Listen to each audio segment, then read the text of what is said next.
takeover of Venezuela's oil. And oil.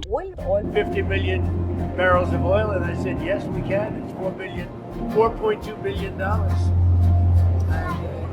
अगर आप सोचते हैं कि अमेरिका ने वेनेजुएला के राष्ट्रपति निकोलस मदुरो को सिर्फ तेल के लिए उठवाया, तो आप सिर्फ आधी कहानी जानते हैं। सवाल यह नहीं कि अमेरिका ने ऐसा क्यों किया, असल सवाल यह है कि उसे आनन फानन में ये गैर जिम्मेदाराना फैसला क्यों करना पड़ा।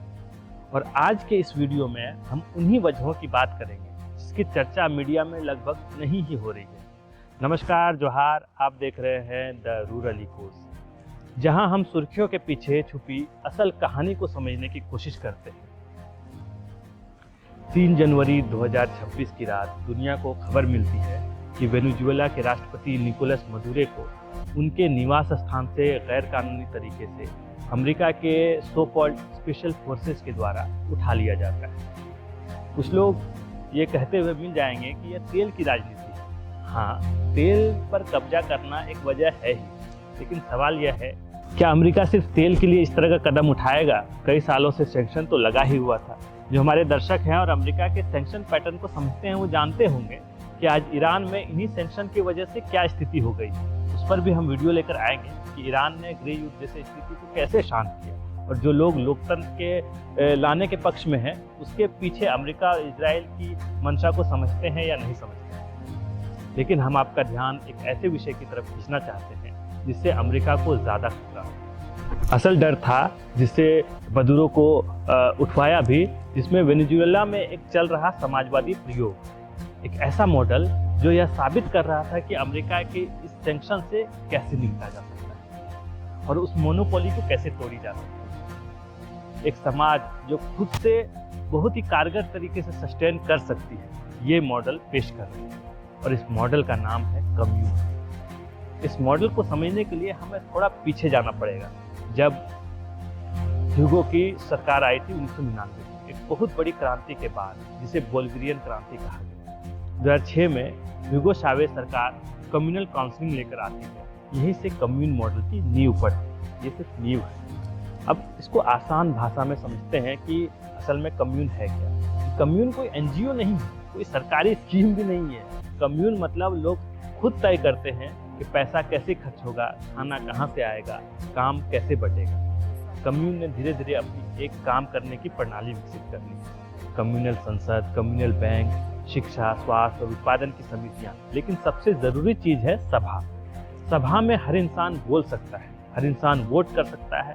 यहाँ कोई एमएलए नहीं होता है, कोई एमपी नहीं होता है, यानी डायरेक्टर डेमोक्रेसी। इसी से जन्म लेती है स्पिरिट ऑफ द कम्युनिटी। सामूहिक पहचान और ताकत पर जोर दिया जाता है। ऐसे मॉडल से अमेरिका को तो डर लगना ही था।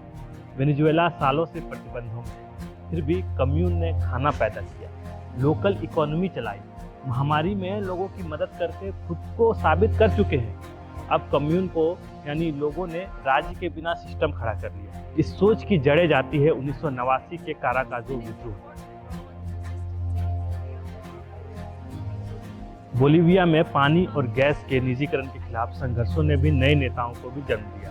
इसी में से आते ह्यूगो चावेज वेनेजुएला से, एवो मोरालेस बोलीविया से, और राफेल कोरिया इक्वाडोर से। इन्होंने महाद्वीप में पिंक टाइड कहलाए जाने वाले नए वामपंथी उभार को नेतृत्व दिया। सबसे महत्वपूर्ण यह है कि इसी संघर्ष से नई लोकतांत्रिक रूपरेखाएं उभरी।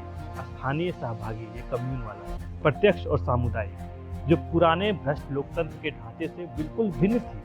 उदाहरण के लिए, जब बोलीविया के कोचाबाम्बा शहर में राज्य पेयजल देने में विफल हुआ, तो नागरिकों ने चुनाव की प्रतीक्षा नहीं की, उन्होंने खुद कुएं खोदे और जल प्रबंधन किया। आईएमएफ की नीतियां, महंगाई और निजीकरण के खिलाफ लोगों ने डट कर सामना किया। ये लोगों का लोकतंत्र, और यही अमेरिका के लिए सबसे बड़ा खतरा है। इसलिए निकोलस मदुरो का अपहरण सिर्फ तेल की राजनीति नहीं, ये उस विचार पर हमला है जो असल लोकतंत्र की नींव रखता है और आम जन की भागीदारी सुनिश्चित करता है। ऐसा लोकतंत्र जिसमें सिर्फ कुछ लोगों की, कुछ जातियों की भागीदारी और कब्जा हो, वो लोकतंत्र किस काम का और किसके काम का। अगले वीडियो में हम बात करेंगे कम्यून मॉडल की पॉपुलर कंसल्टेशन और ह्यूगो चावेज किस रोड मैप की बात कर रहे हैं। आपको क्या करना है? आपको कमेंट करके बताना है कि किस देश को अमेरिका इसी तरह डराने की साजिश कर रहा है, सैंक्शन लगा के। और किस देश का प्रधानमंत्री अमेरिकी राष्ट्रपति को सर बोल रहा है? और क्या इंडिया में भी इस तरह का मॉडल विकसित नहीं हो सकता है? आप कमेंट करके बताइए। जोहार, बने रहिए हमारे साथ।